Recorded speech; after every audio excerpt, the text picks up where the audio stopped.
Bonjour et bienvenue, vous écoutez Nolotech Podcast.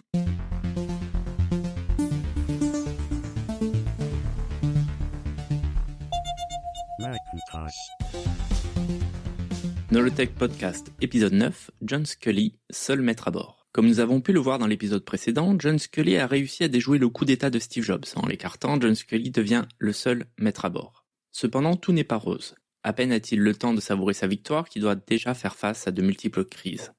La première est l'héritage de son combat avec Jobs. Celui-ci part avec pertes et fracas d'Apple en créant une nouvelle entreprise. Apple, bêtement, le poursuit en justice car le cofondateur a débauché des personnes clés dans l'entreprise. Le conseil d'administration a aussi peur d'avoir par mégarde créé un futur concurrent sérieux en mettant Jobs sur la touche. En effet, Steve Jobs a réussi à créer le fabuleux Macintosh. Ne risque-t-il pas de faire encore mieux de son côté ? Steve Jobs prend le monde à témoin et réussit à retourner la situation à son avantage en disant « Il est difficile de croire qu'une entreprise pesant 2 milliards de dollars avec plus de 4300 employés ne pourrait pas entrer en compétition avec 6 personnes en jean. » Steve Jobs ne perd jamais une occasion de faire du marketing. Il est très inhabituel qu'un ancien fondateur d'une société soit en conflit direct avec la société qu'il a créée. Cela fait désordre et frise le ridicule, d'autant plus que cela est public. Cela aurait dû se régler à l'amiable entre le conseil d'administration et Jobs en secret. Apple fait tout le contraire. Elle poursuit Jobs en justice en lui reprochant d'utiliser les technologies propriétaires d'Apple et pour avoir débauché aussi des employés haut placés. Les journaux se délectent de cette lutte fratricide et tout cela fait un mal considérable à l'image d'Apple. Tout cela se termine en janvier 1986 quand les deux entreprises trouvent un terrain d'entente secret en dehors des tribunaux. Tout ça pour ça, hein. Le résultat est le suivant, Steve Jobs accepte de ne pas utiliser les technologies d'Apple, comme le système d'exploitation. En cela, Apple fait sans doute une erreur. La société aurait peut-être bénéficié d'avoir d'autres ordinateurs compatibles. Mais bref, cette demande aura aussi une conséquence sur le long terme. Next va faire un système d'exploitation basé sur Unix au lieu de choisir le système Macintosh. Détail qui aura son importance 10 ans plus tard quand Apple, aux abois, doit acheter un nouveau système. Toute cette histoire fera l'objet évidemment de plusieurs épisodes. En outre, il est demandé à Next, nom de la société créée par Steve Jobs, de créer des ordinateurs suffisamment différents de ceux proposés par Apple, notamment au niveau de la performance, afin qu'ils ne soient pas en concurrence directe avec les ordinateurs d'Apple. Là aussi, cette demande est un peu bizarre. Apple demande à Next de faire des ordinateurs plus puissants qu'eux. Jobs en est d'ailleurs conscient et utilise cela à son avantage. Il transforme cette contrainte en argument marketing, disant à qui veut l'entendre, les ordinateurs de Next doivent être plus performants que ceux d'Apple, car c'est la loi. Pour vérifier que c'est le cas, Apple a un droit de regard sur les prototypes des ordinateurs Next afin de vérifier qu'aucune de leurs technologies n'est utilisée. Enfin, Apple a le droit de restreindre la possibilité de Next d'embaucher des employés d'Apple. On ne peut s'empêcher de penser que tout cela est une grande perte de temps et d'image pour les deux parties, surtout pour Apple. Mais ce n'est pas la première crise que doit gérer Sculley.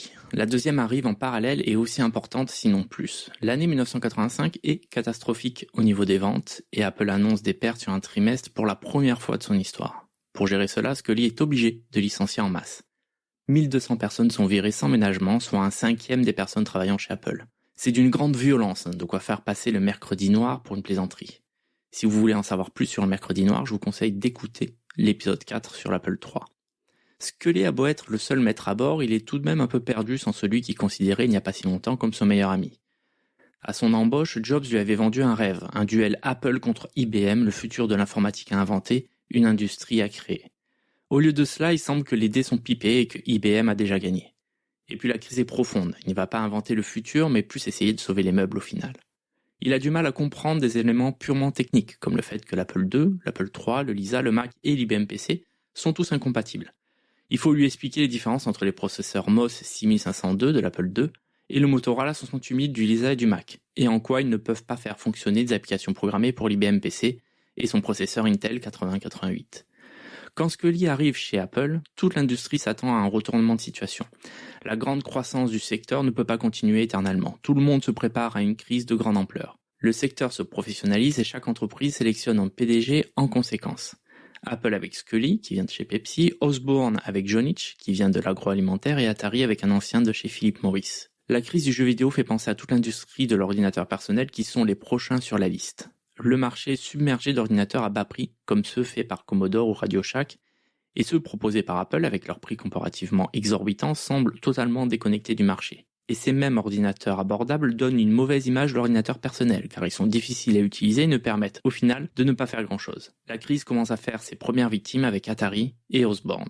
Outre la gestion de crise et les licenciements, Apple doit faire vivre la plateforme Mac et la faire évoluer. Je ne vais pas faire la liste ici de toutes les machines sorties, ce serait un peu rébarbatif.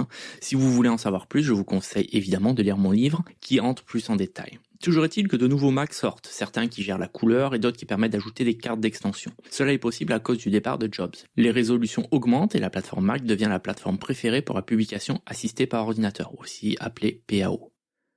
Grâce à cela, en 1988, pour la première fois, les revenus du Macintosh dépassent ceux générés par l'Apple II. Donc le travail de Scully est aussi de faire vivre la plateforme Macintosh. Pour cela, il doit démontrer au public que la plateforme est différente et meilleure que la plateforme PC avec MS-DOS ou Windows. Néanmoins, outre la menace externe du concurrent Microsoft, Scully doit se battre aussi pour que ses meilleurs employés ne partent pas vers la concurrence ou pour créer leur propre entreprise. Beaucoup d'employés la première heure d'Apple n'aiment pas trop la nouvelle direction, ils sont nombreux à quitter le navire. C'est d'ailleurs ainsi que Steve Jobs s'était défendu quand Apple l'avait attaqué en justice lors de son départ. Il n'a débauché personne car ses employés qu'il a récupérés voulaient de toute façon démissionner. Parmi les départs, on peut remarquer ceux marquants de Andy Hertzfeld et Bill Burrell qui étaient des personnes importantes lors du développement du Macintosh. L'autre personnalité incontournable du Macintosh est l'Apple Fellow Bill Atkinson, responsable de l'interface graphique du Lisa et du Mac entre autres. Bill Atkinson est évidemment l'un des développeurs stars d'Apple, voire même on peut le dire l'une de ses légendes. Malgré cela, il commence à être déçu par Apple. Son projet Magic Slate, une tablette avec stylet, vient d'être abandonné. De plus, son logiciel MacPaint n'est plus installé par défaut sur les derniers Macintosh. Naturellement, il hésite à présenter son dernier projet, HyperCard, à la direction. Il pense démissionner afin de créer sa propre entreprise et vendre son logiciel comme l'ont fait de nombreux collègues avant lui. En apprenant cela, Alan Kay prévient Scully. Alan Kay, qui vient de Xerox où il a travaillé sur le langage Smalltalk et sur l'Alto, est le conseiller spécial de John Scully. De mauvais esprits le présentent d'ailleurs comme le Rasputin de Scully. Toujours est-il qu'Alan Kay prévient de la volonté de départ d'Atkinson et conseille à Scully de le retenir coûte que coûte. Quand Atkinson fait la démonstration d'HyperCard à Scully, il est sous le charme. Il pense que c'est exactement le type de logiciel qu'il faut au Macintosh. Le patron d'Apple veut démontrer à tout le monde que lui aussi est un visionnaire comme Jobs et Wozniak avant lui. Il cherche du coup toujours des idées innovantes afin de démontrer que lui aussi est capable de construire le futur de l'informatique. HyperCard correspond bien à ce qu'il recherche. Bill Atkinson pose ses conditions. Il veut que le logiciel sorte et soit disponible pour le plus grand nombre. Scully le surprend quand il lui annonce qu'il veut que le logiciel soit installé par défaut, avec chaque Mac neuf. Atkinson n'en demandait pas tant et accepte. Avec son équipe de programmeurs, il mettra 2 ans pour finaliser le logiciel. HyperCard est l'exemple même du logiciel qui exploite toutes les possibilités du Mac. Il aurait été impossible de créer HyperCard sur une autre machine que le Mac. C'est donc le produit parfait pour montrer au monde entier à quel point le Mac est différent de toute la concurrence. HyperCard est un logiciel de création très complet mais qui reste compliqué à expliquer. Le plus simple est de regarder la vidéo que je vous ai mis en description. Pour faire simple, HyperCard est un logiciel qui permet de créer du contenu et cela interactif.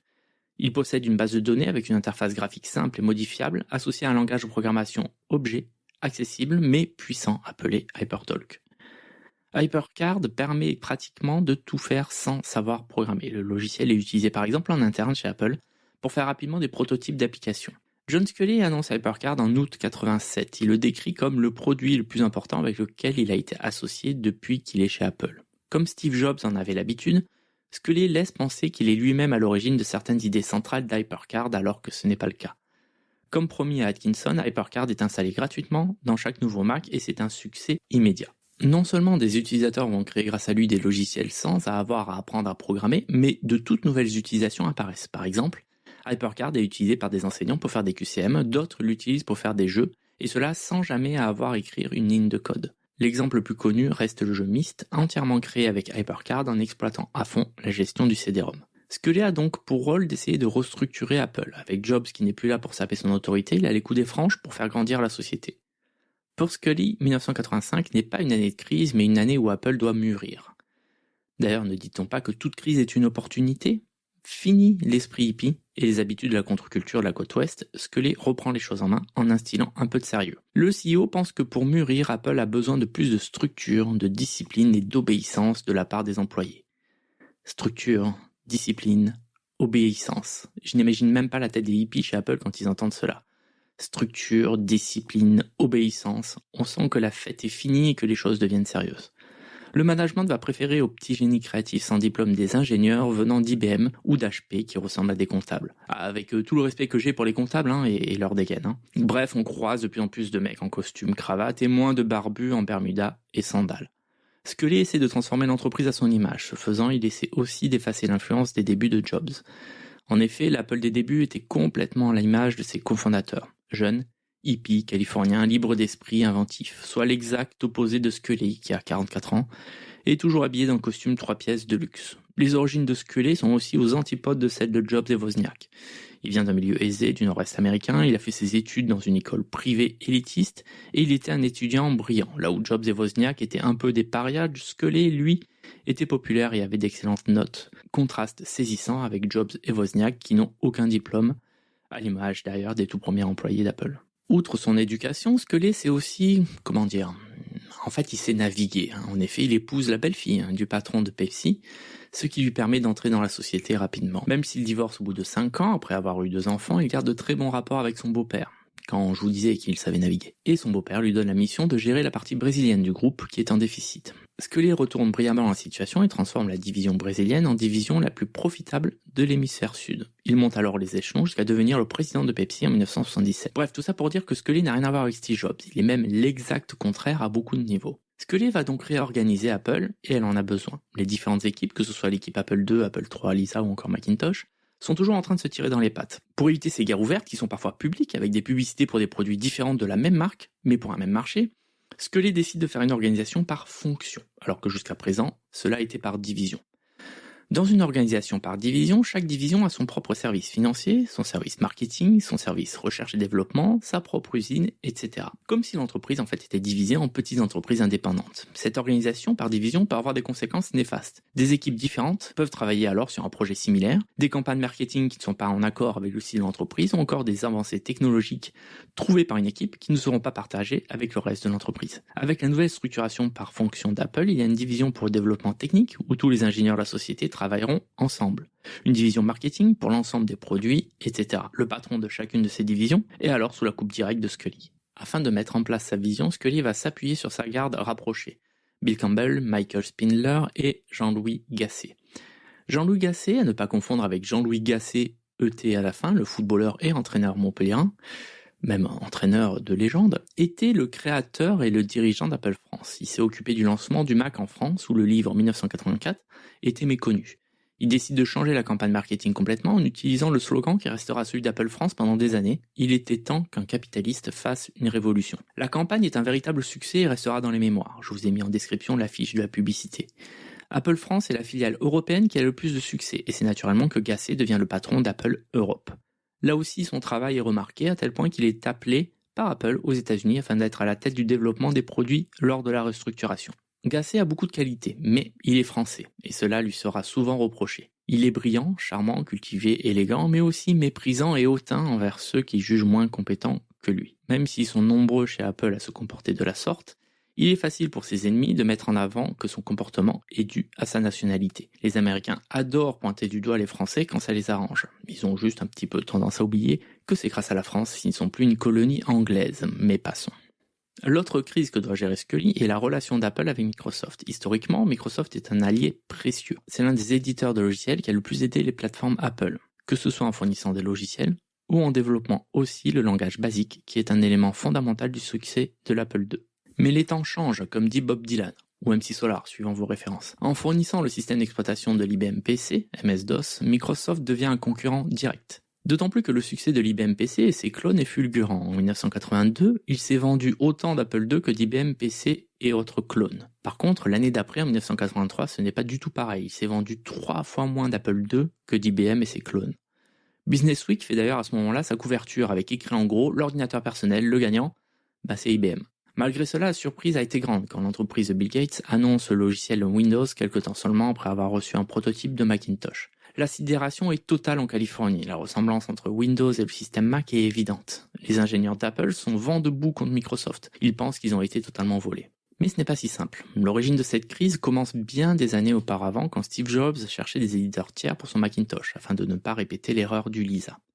Il prend alors contact avec Microsoft pour leur parler du Macintosh, afin qu'ils développent des applications pour la sortie de la machine. Pour cela, Steve Jobs leur prête un prototype du Macintosh que Bill Gates surnommera Sand, pour Steve Amazing New Device. Je traduis la fantastique nouvelle machine de Steve. Le surnom vient aussi de l'usine qui fabriquera le Macintosh qui, selon Jobs, transformera le sable, qui avec sa silice est l'élément principal pour fabriquer les processeurs, en Macintosh. En contrepartie, Microsoft accepte de développer des applications de bureautique dont a besoin le Mac pour séduire le marché des entreprises. C'est ainsi que Word et Multiplan, ancêtres d'Excel, sortiront sous Mac. Bill Gates adore le Mac et est séduit tout de suite par l'interface graphique. À son crédit, il est l'un des rares à avoir l'intérêt de Macintosh et de son interface graphique. Alors que les professionnels de l'informatique ont mis du temps à admettre de l'intérêt de l'interface graphique, Bill Gates, lui, dès le départ, se rend compte que c'est un élément indispensable à la démocratisation de l'informatique. Si, comme il le dit, il veut un ordinateur sur chaque bureau et dans chaque maison, ce ne sera possible qu'avec l'interface graphique. Cependant, le Macintosh, par contraste, montre à quel point le système MS-DOS de Microsoft développé pour l'IBM PC est archaïque. Pour éviter d'être dépassé technologiquement, Bill Gates décide de lancer le développement d'une interface graphique pour IBM PC, appelée au départ Interface Manager, puis Windows. Quand Jobs apprend cela, il menace Bill Gates devant les développeurs du Mac. Il dit « Tu nous as tout volé, je t'ai fait confiance et maintenant tu nous pilles ». Bill Gates répond avec un calme olympien « Eh bien, Steve, je pense qu'il y a plus d'une façon de voir les choses. Je pense que c'est plutôt comme si nous avions tous les deux un voisin riche nommé Xerox et que je m'étais introduit chez lui pour voler tout simplement le téléviseur et que j'avais découvert que tu l'avais déjà volé ». En parallèle, Bill Gates pousse Apple à rendre la plateforme Mac compatible avec la concurrence. Il propose de vendre des licences du système Macintosh, un peu comme fait Microsoft avec son MS-DOS disponible sur plusieurs machines. Scully est séduit à l'idée de faire du Mac le standard de l'informatique, contrairement à Jean-Louis Gasset, alors patron du Macintosh. Gasset pense qu'il y a plus de marge à se faire sur les ordinateurs que sur le logiciel. De plus, il n'a aucune confiance en Bill Gates et Microsoft. L'idée de rendre la plateforme Mac ouverte sur les autres systèmes est définitivement abandonnée fin 1985. C'est alors que Bill Gates passe à l'offensive avec son système Windows qui sort le 15 novembre 1985. Microsoft n'est pas la seule entreprise à s'inspirer du Macintosh. C'est le cas aussi par exemple d'Atari avec son Atari ST qui sort en avril 1985, ou de Tandy avec son DeskMate qui ajoute une interface graphique à son TRS-80 en novembre 1984. Ainsi, Microsoft n'est pas le seul à essayer de copier le Macintosh. De plus, l'accueil fait à Windows est plutôt froid. Windows ne fait pas se lever les foules, c'est le moins que l'on puisse dire. Bien qu'il gère la couleur, contrairement à l'affichage en noir et blanc du Macintosh, le reste laisse à désirer, comme par exemple le fait que les fenêtres ne peuvent pas se chevaucher. Même si la plupart des ingénieurs d'Apple regardent Windows avec dédain, comme Gasset, ce n'est pas le cas de Scully qui est sidéré. Il voit en Windows une copie malhonnête du Mac. Pour preuve, il montre la barre de menu qui, pour lui, est identique, jusqu'au sous-menu appelé Spécial. De même, à l'image du Macintosh, Windows est livré avec les logiciels Write et Paint, qui rappellent évidemment MacWrite et MacPaint. Scully veut alors attaquer Microsoft en justice. Cependant, Bill Gates n'est pas né de la dernière pluie et s'est préparé à cette attaque. Premièrement, il indique que Windows était en développement avant même que Microsoft reçoive le prototype du Macintosh. Deuxièmement, Microsoft a négocié de son côté un accord avec Xerox directement, qui leur permet d'emprunter un certain nombre d'éléments de l'interface graphique du Xerox Star, sorti avant le Macintosh et le Lisa. Sûr de son fait, Bill Gates appelle Scully en le menaçant. Si tu attaques Microsoft, c'est très simple, nous arrêterons tout développement d'applications pour le Mac. De plus, au final, aucun n'a intérêt à aller devant les tribunaux. La poursuite en justice de Jobs a laissé des séquelles chez Apple. De son côté, Microsoft s'apprête à entrer en bourse. C'est donc le plus mauvais moment pour ce genre de mauvaise publicité. Autre élément extrêmement important est que l'accord sur l'utilisation du langage BASIC arrive à son terme. En effet, à la création de l'Apple II, Woz intègre à son ordinateur sa propre version de BASIC. Cependant, la version la plus populaire sur la plateforme est celle fournie par Microsoft, surnommée AppleSoft BASIC. Cette version est disponible sur l'Apple II, ainsi que sur le Macintosh. Apple et Microsoft ont un accord d'utilisation pour une durée de 8 ans. Or, cet accord prend fin en septembre 1985. Impossible pour Apple de perdre cette version indispensable de BASIC, d'autant plus que la majorité des revenus de la société sont liés à l'Apple II. Le patron de Microsoft, sachant que son Windows était très proche du système Mac, a peur d'être attaqué par Apple. De ce fait, Bill Gates a un avantage énorme sur Apple. Étant l'homme d'affaires de talent que l'on connaît, il l'utilisera au maximum. Comment ? Tout simplement en faisant des demandes extraordinaires qu'il sait qu'Apple ne peut pas refuser. À la Corleone. Il demande à ce que la version basique d'Apple pour le Mac, appelée Mac Basic, soit abandonnée pour ne pas concurrencer la version de Microsoft. C'est d'ailleurs Steve Jobs qui avait demandé le lancement de Mac Basic, anticipant la trop grande influence de Microsoft sur Apple. Ensuite, Bill Gates demande une licence perpétuelle pour utiliser les éléments graphiques du Macintosh pour ses logiciels. Scully pensait donner la possibilité à Microsoft de développer des logiciels avec une interface graphique, mais cela peut être aussi interprété comme le droit de créer un système d'exploitation avec interface graphique. D'ailleurs, le système d'exploitation n'est-il pas aussi un logiciel ? En contrepartie, Microsoft accepte de développer des applications pour le Mac et promet de ne pas sortir Excel sur des plateformes concurrentes pendant 2 ans. Scully, coincé, accepte. Comme le dit Andy Hertzfeld, c'est sans doute le pire accord jamais négocié dans l'histoire d'Apple. L'accord est signé le 22 novembre 1985, soit une semaine après la sortie de Windows. Ce mauvais accord viendra hanter Scully et Apple pendant plus de 10 ans. En voyant la première version de Windows, la panique se calme un peu chez Apple. Il faut dire qu'elle n'est pas fameuse et beaucoup au sein de la société pensent que ce n'est pas une menace sérieuse. Les ingénieurs pensent qu'ils sont bien meilleurs que ceux de chez Microsoft et les prennent un peu de haut. De plus, Windows 1 est un échec commercial retentissant. Tout le monde voit bien que le système n'est pas abouti et ne peut pas être comparé au système Mac, qui est beaucoup plus évolué et élégant. Comme à son habitude, Microsoft travaille d'arrache-pied et fait évoluer constamment ses logiciels de version en version. Cette fois-ci, Microsoft n'a plus peur que Windows ressemble au Mac. Windows 2.0 a des fenêtres qui se chevauchent. Le système est multitâche et propose un langage de programmation évolué, facilitant le développement d'applications.